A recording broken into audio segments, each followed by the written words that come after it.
Oh, baby, it is cold out tonight. Well, today, it's a day. I gotta put on some of this stuff, Yeah. How you doing, Eric? Freezing. Yeah, it's a cold one. Well, today we're gonna be covering another neighborhood in our Dark Side series here in New York. Tell you some of the creepier things that have happened in the neighborhood. Today's neighborhood is SoHo, which actually stands for South of Houston, and that's pronounced Houston, even though it's spelled like Houston. Okay, so don't go up to anyone and say, how do I get to Houston Street? Because then they're gonna know you're a tourist and they're gonna rob you. All right, it is Houston. We walk around this neighborhood, covering some cool stories. Try not to freeze to death. Before we start, let's go over the biz. As the kids like to abbreviate. Check out the Patreon. It helps fund these things. You get some extras on there. Links in the description. Also, subscribe. Real easy. Takes a click. Come on, you probably watch more than one of these, or will. So subscribe. And lastly, like the video. Give the little thumbs up. It helps bump me in the analytics above all the other, above unboxing videos. Who wants to watch someone unbox something? Good Lord, you're just watching someone open a box. All right, I digress. Anyways, Eric, how are you doing? Doing okay. Yeah? How dark are these videos going to get? How dark? Well, Stories today? there's no limit to how dark they're going to get today. It's pretty brutal. But try to deliver them in a digestible way. So, I don't know, man. I think we're pretty much ready to go. We're at the corner of 6th Avenue and Spring, Avenue of the Americas. Also, don't call it Avenue of the Americas. No one calls it that. So it's 6th Avenue and Spring.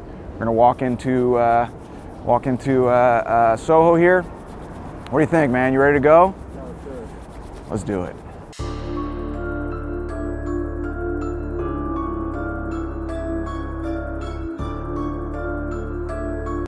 All right, we are here at our first stop. Eric, we did it. We're at 129 Spring Street. Now, a little bit of background about SoHo. Before it was all boutiques and fancy shops, it was actually a bunch of farmland up until well into the 1800s. So where we're standing right now at this spot, 129 Spring Street, was located a well that was part of Lispenard Meadow. And it was here that began the trial of the century, the 19th century. So on December 22nd, well, first of all, I'll tell you, this is the story of Julie Elma Sands. Like any good storyteller, got to lay it out ahead of you. So on December 22nd, 1799, a woman named Julie Elma Sands goes missing from her boarding house over on Greenwich Street to the west of us. She actually is missing until January 2nd, 1800.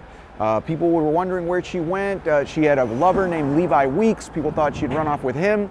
But her body is found in a well located here at 129 Spring Street. In fact, the well is still there. In fact, if you go into this store called COS or COS or whatever, you can see it if you ask nicely and probably buy an $800 scarf.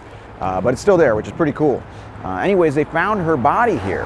And it was kind of this mystery. No one knew who did it, but people were convinced that it was this guy, Levi Weeks. There was handbills being passed around saying that he had gotten her pregnant and killed her for that reason, although that eventually proved to be untrue. They actually displayed her body outside of the boarding house to get people all riled up.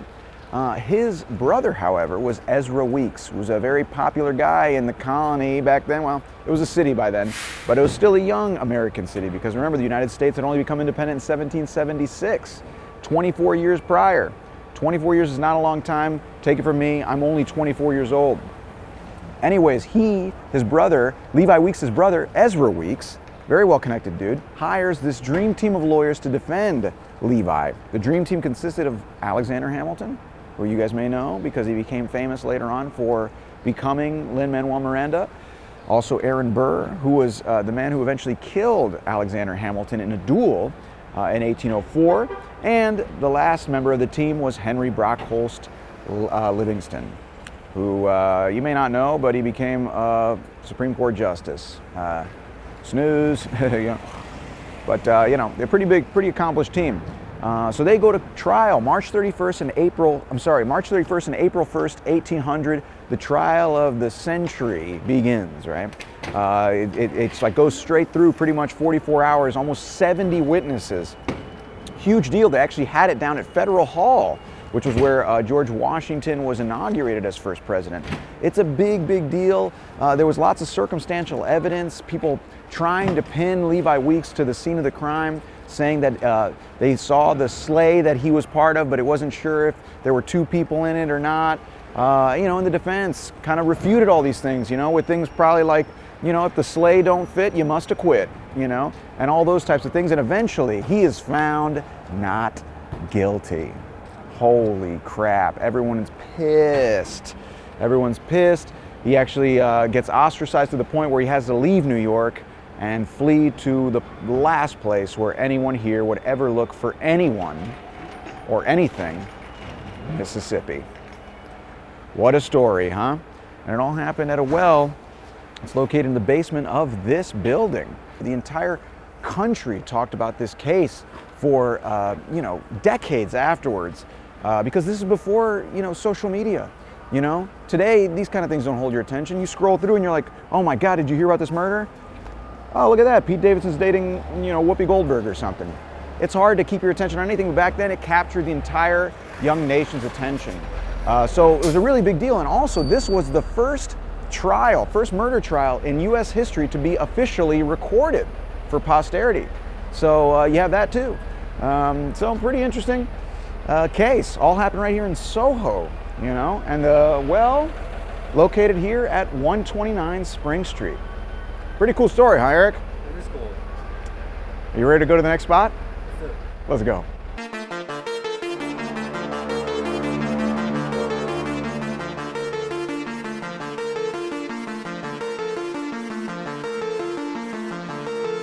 All right, we are here at our next spot, 113 Prince Street. Now, we're fast forwarding in chronological time. I guess that's what time it is, it's chronological. Anyways, we're fast forwarding to the 1970s. Now, New York in the 1970s, not a good place to be. By that time, SoHo had already gone through its suburb phase, then its industrial phase, and industry had already left, and it had become kind of run down, and artists and different people were moving in, and it was starting to become a community again in like the late 70s. And actually got the name SoHo around then. But in 1979, a very important case happened starting right here at 113 Prince Street. Is the case of Etan Patz.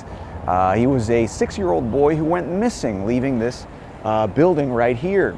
So the story goes that on May 25th, 1979, Etan wakes up and he wanted to be independent from his parents. He's 6 years old, man. He should already have his apartment and, girlfriend, live-in girlfriend, So he's like, hey, Mom, I want to walk to school on my own. So the mom said, all right, fine. So he walks the 2 blocks down to West Broadway and Prince, where his bus was going to pick him up for school, right? Well, he never made it to school that day. In fact, the mom calling later in that afternoon found out he never even made it to the bus. He goes missing, and the entire city is gripped with trying to find this child. The mom basically begins a command center up in her apartment, sending out posters, handbills. People start canvassing the area. In fact, they say he is the first child to be featured on a milk carton. In case you don't know, milk cartons is where they would put the pictures of anything that any people that had gone missing. It was how they helped find people. So this whole thing continues, and he was never found. It actually wasn't until recently that certain developments started to happen. In fact, in 2000, they started to tear up the ground of a building belonging to a man named Jose Ramos, who was a pedophile who that people believe was tied to the disappearance of Etan Patz. He'd actually started putting concrete down in his building right near here shortly after he had gone missing, so it was very suspicious. Jose Ramos is this guy, by the way. Yeah, he looks like a perverted Gandalf, Lord of the pedophile rings. Anyways, he is kind of suspected for a very long time. 2012, they go down another lead, a handyman who had some connection to him as well. But when these things were starting to slowly happen, years and years later, a man comes forward and says that his brother-in-law, named Pedro Hernandez, had mentioned something about a missing child years before. This man is eventually arrested, and he admits to killing Etan Patz. At the time that in the 1979, when it happened, he was actually working at a bodega at West Broadway and Prince. and he says that he lured Etan down to the basement by promising him soda and then strangled him to death. So Etan was lured down into the basement by this guy who had offered him free soda. So you can hardly blame the kid. I mean, free anything. You got me. That's it. You offer me a free candy bar. Hey, you can kidnap me, take me to Bali or whatever you want to take, wherever they take kidnap people. Is Bali where they take kidnap people? That's probably too exotic, right? Probably take kidnap people to like Montana or something. But yeah, I guess that all happened right here. Pretty crazy. They actually went to the trial, and their whole defense was pretty much just, you know, but what about this guy, Jose Ramos? You know, look at him. But it didn't work. He was convicted, and now he is in jail. And it all happened here. In fact, because of Etan Patz, however, May 25th was named National Missing Children's Day. Yeah, it's a pretty dark holiday, right up there with Christmas, I'm sure. What are you guys doing for National Missing Children's Day this year? Any questions, Eric? Nice looking neighborhood today. It is a nice looking neighborhood today. Very fancy. Still an interesting mix of people, which we will get into later on in this video. Wink. All right, well, that's pretty much it. Let's keep moving.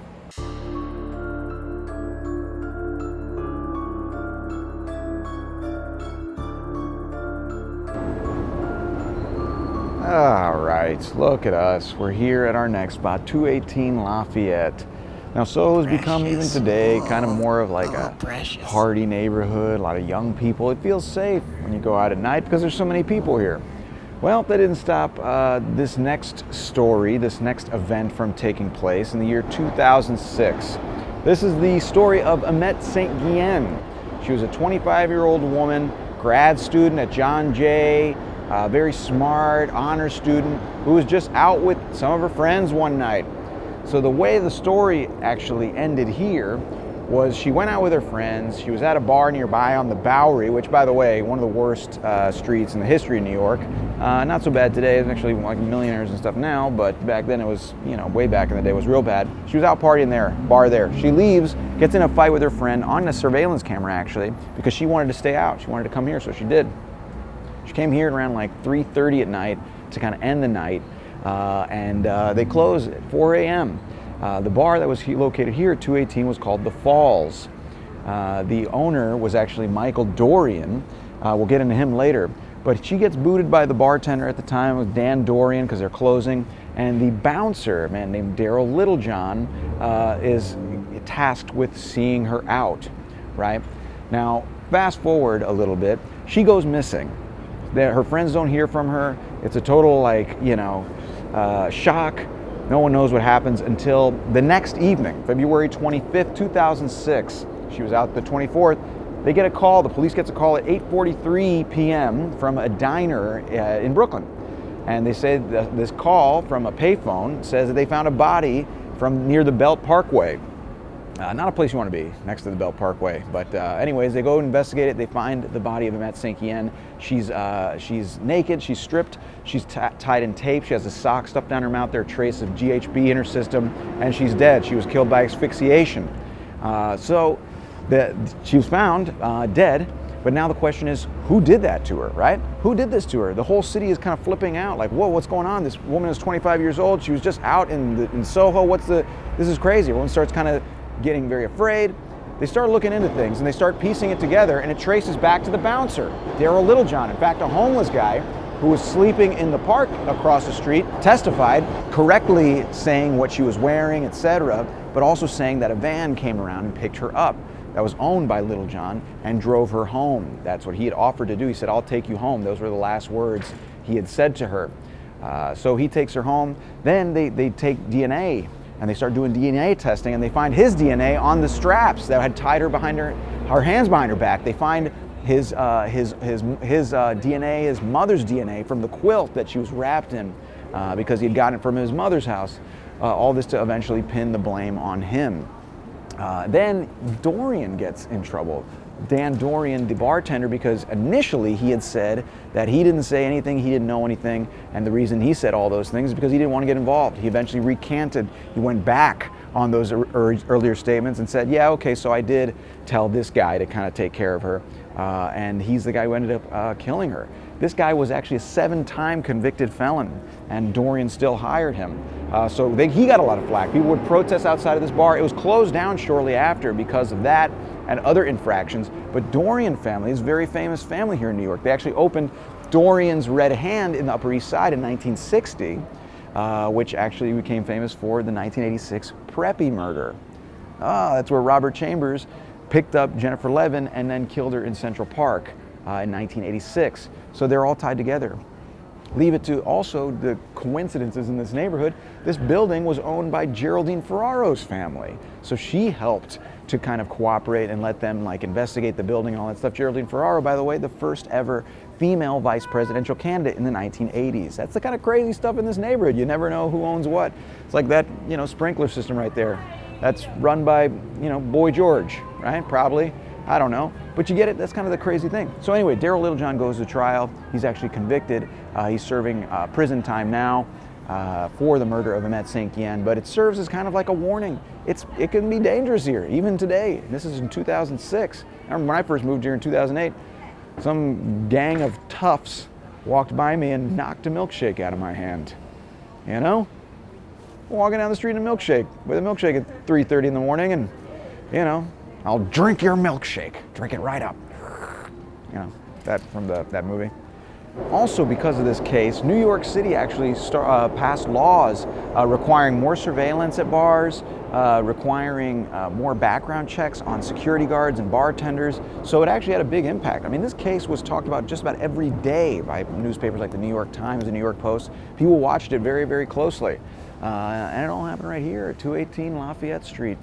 But that's a pretty creepy story, huh, Eric? Grizzly is right. Were you able to follow all that? A lot of stuff going on there.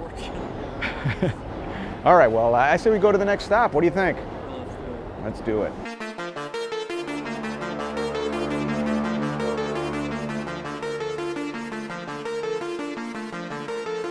All right, so I'm here at our last stop. This is 31 Crosby Street, and this is the story of Denise Deperrie. All right, so on September 5th, 2007, a man living in this apartment, he had just cleaned his apartment because it smelled really bad, but it continued to smell. And so he's like, what's going on here? So he opens the door to Denise's room, his roommate, and he finds her stabbed multiple times and her corpse decomposing. In his defense, lots of apartments in New York smell like rotting corpses, so it takes a few days to figure that out.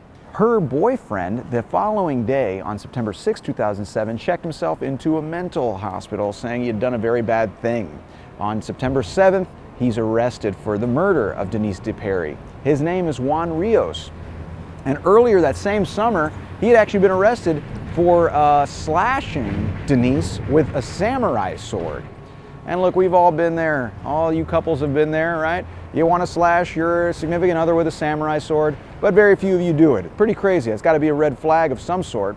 But they continued on, and he eventually murdered her here in this apartment. They'd actually originally met at a methadone clinic, which is how I believe the play Romeo and Juliet begins. Also, interesting fact, the roommate who found her body had actually the previous year found another one of his roommate's body who had died of a drug overdose. At some point, you gotta really screen your roommates a little better. I think that one might be on him. But what's interesting about this building is that it's right across the street from 30 Crosby Street, which is actually a luxury apartment building, home to people like, the owner of Getty Images and Lenny Kravitz. Lenny Kravitz lives in this building, and right across the street, you have a woman who's yelling, "I want to get away, I want to fly away." Mostly good. Mostly in key. Thanks. That was mostly in key? Mostly in key. Cool. Anyways, you get it. Also, too, this building was in the news as well when Courtney Love one night started just throwing liquor bottles from her window and bashing them on the street, which is how you know a neighborhood is chic. That's something that I think they list in the real estate listings, how many washed up rock stars are throwing alcohol bottles in the street. But yeah, you got all kinds of people in the neighborhood. So that's the story of Juan Rios here and Denise Deperrie. But yeah, that's all. You can go ahead. No worries, dude. What do you think, Eric? You think that's I think people are catching on to our spot. yeah, it's a good spot we got here. I should have snapped and pulled a samurai sword out. All right. That's too dark, sorry. All right, well, I think we should go and wrap this thing up, huh? What do you think? Yeah, let's do it. Let's do it, baby.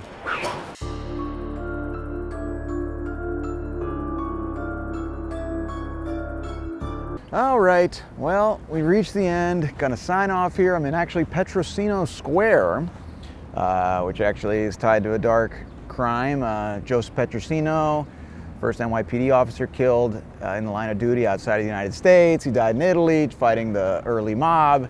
Anyways, that's for another video. We made it to the end of this Soho dark side tour. We talked about early Soho when it was all farmland here, and the legal dream team of Alexander Hamilton, Aaron Burr, and that other guy. Then we went and talked about, you know, when it finally started to pick up as a neighborhood after the industrial neighborhood faded away. It became kind of like a neighborhood of artists and up-and-coming young professionals, all that stuff, and the missing boy case of Etan Patz. Then we went to the story of Imette St, who was a young woman hanging out and partying here like so many people do, myself included back in the day. And then we talked about the last case, which is the case of Juan Rios and Denise Deperrie, you know, happening in the brutal way that it did right across the street from a luxury building. The random pairings that you can only get in New York City. But that being said, that was kind of a little quick tour of Soho, this very fancy neighborhood. Lots of, you know, boutiques and fashion stuff now, but still harbors a little bit of a dark history. You know, if you like the video, please check out the Patreon. Like I mentioned at the beginning, that's what keeps me from having to, you know, hawk, you know, ready to cook meals by mail or whatever people are using their money on these days. What about that contraband earlier? Oh yeah, on the way here, a guy was trying to sell me COVID tests on the street for 10 bucks. From the inside of his coat. From the inside of his coat. It's like out of a movie. You know, this guy was like, COVID test, $10, COVID test, $10. Wild. Yeah, man, it's still New York, I guess, you know. But yeah, check out the Patreon. Also too, please subscribe. Also too, please like it. Keep bumping this thing up in the algorithms, baby. Come on. And other than that, Eric, it's freezing. I think it's time we go have a nice bowl of oatmeal. Wow. Just getting more natural every day. You know, improv is my forte, obviously. All right, well, that's pretty much it, guys. Petrosino Square, Soho, New York City, New York, United States, world. All right, I gotta get the hell out of here. I'm rambling big time, baby. I'm out of here. See y'all later.